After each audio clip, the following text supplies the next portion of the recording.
I'm back. I'm back for more. Back for more climbing. Back for more awesome roads here in Bilbao.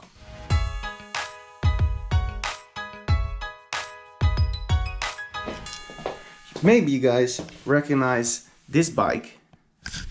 2 weeks ago I was riding with Balkar.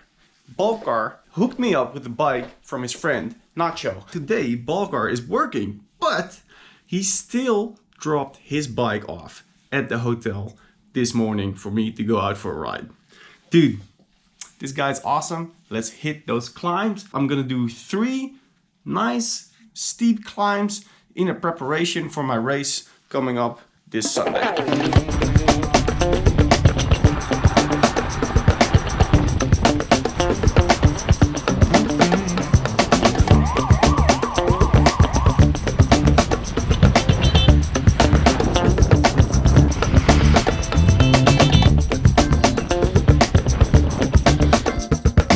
Usual, trying to get out of this crazy part of the city. Bike lanes are a bit weird because they're jumping from left to right. Easy warm up towards the first climb. I want to hit it hard on that second climb because it's very steep. So it's going to be very difficult to push low powers on that climb. So I have to go hard to keep a normal cadence to get up that climb.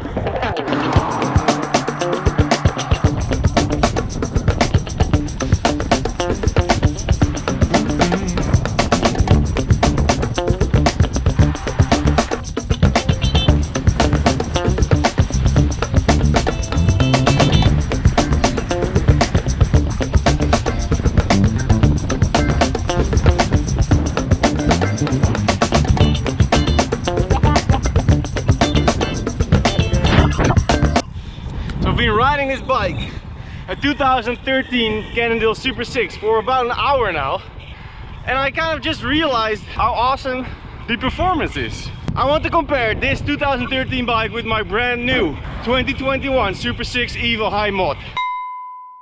In this video I'll talk about the differences and if I think you should buy a new bike or if a 2013 model is just fine. So as I'm approaching a pretty big mountain bike race coming Sunday, this week is actually a pretty easy week. Not a lot of training, not overloading. I did it last week, trying to recover, get rested, get ready for the big 200k mountain bike race. So today it's only about 2.5 hour ride here in Bilbao. I'm now approaching a climb that is averaging like 11 or 12%. And it's about 4 kilometers long, so it's actually really steep. To get ready for that race, I just want to do like one strong effort, which is quite short. I think it's gonna take me, I don't know, like 10 minutes, and that's it. Just a little impulse. It's Wednesday now, I've got Thursday. It's Thursday now. What day is it today? It's Thursday. You know, I live day by day, sometimes I just get lost which day. It's Thursday, so I got Friday and Saturday to recover. Sunday is the race.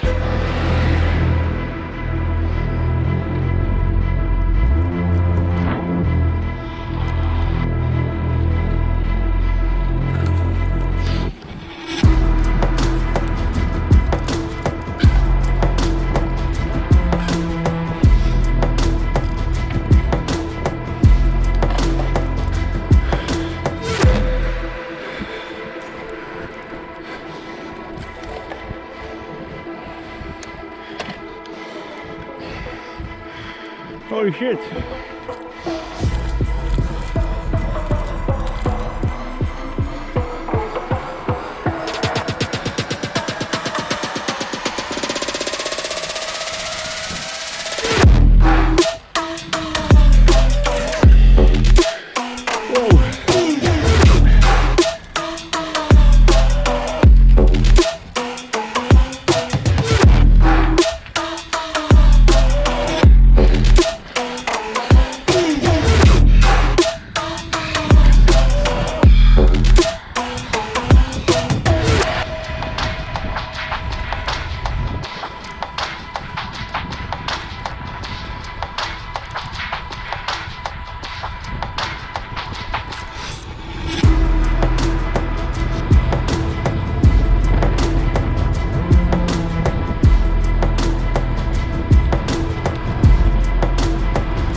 It took me 8 minutes.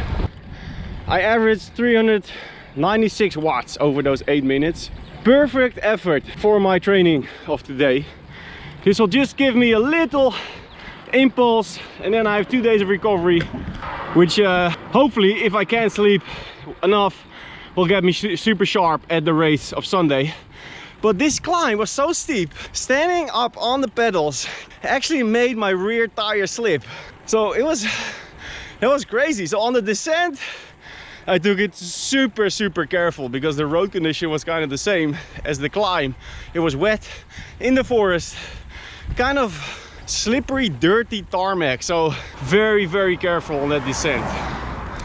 Okay, I'm on the last climb. Last climb of today. I did this climb 2 weeks ago with Balkar. I think it took me like 18 minutes to get to the top. I think I did like 360 watts last time on the other bike, on the Orbea. So maybe if I can try to match up with the power of last time, see if this bike is actually faster or not.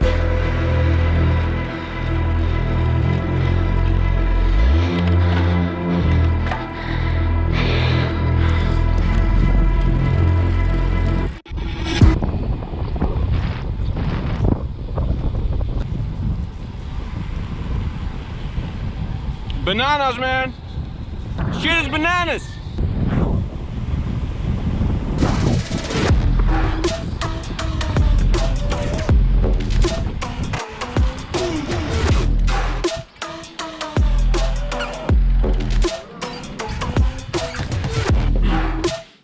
So I had a nice ride today. I took my time to test this bike, to get a feeling. I went over 3 climbs, I did a few sprints, I did some standard climbing on a very steep climb and some descending. I really think this is an awesome bike, even though it's 8 years old. So the biggest difference, actually, I think, from this bike and the new SuperSix that I have at home is the group set and obviously rim brakes versus disc brakes. Also, this is a 58 size frame and I have a 56 back home.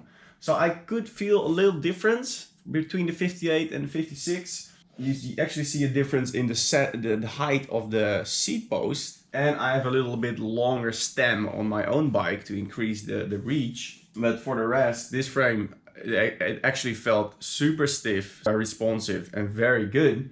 And guys, I'm not saying this because it's a Cannondale. I didn't plan Balkar to have a Cannondale. He just, you know, borrowed me his bike and it happens to be a Cannondale SuperSix, and I just felt like it's super interesting to do this comparison because there's so much development in the bike industry right now. So rim brakes versus disc brakes is a whole other topic, but to be honest, today braking performance of this bike was outstanding. Like, it's a Shimano 105 group set. That's probably going to be your best bang for your buck group set that there is. It's not as good as Ultegra. It's way more heavy. There's not so much carbon, but that makes it a lot cheaper. If something breaks, it's easy and cheaper to replace. But yeah, you do feel difference in, you know, a little bit in the shifting, a little bit in the stiffness of the shifters, and also of the brake calipers maybe. But like I said, braking performance was fine. One thing that's super different is that this is a triple. There's 3 blades in the front. So having a triple, I haven't been riding a triple for, I don't know, like 10 years. It feels very weird for me. I really had to get used to it. I feel like a double is so much more easy to ride. A triple makes it more complicated. Like when I'm in the middle, I want to go lighter, and then I shift to the small ring in the front, automatically shifting up in the back, because that's what I always do in a double. But that's then too heavy, so it's kind of weird. You have to get used to it. The range is probably not better than the doubles of nowadays. So a triple is definitely old school, but it still works. I mean, it's still fine. The handlebar was a little bit wider. I think that's sort of what's standard back in the days, and also with a bigger frame, they usually tend to, you know, finish those bikes with bigger handlebars. I like to go a little bit more narrow, so 42 centimeters is my handlebar. I think this one is 44. I'm not sure, I don't have a measuring tape, but it felt kind of big. So I would prefer a little bit smaller. And then obviously the wheels are going to be super different. These wheels, DT Swiss wheels, DT Swiss hubs, I think they're awesome.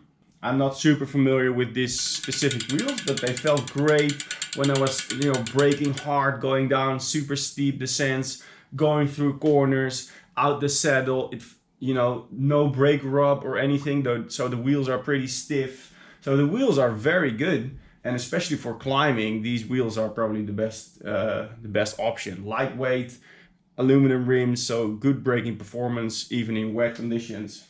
And then, yeah, so it basically comes down to the frame. What is the difference between this frame and the 2021 frame? Well, they're probably completely different, but this one still rides amazing. I have another bike, a 2013 Fuji SST. You guys might have seen my video about it. That's also a great bike. I don't think that you really need to buy a bike for the frame, like to have like a super new frame.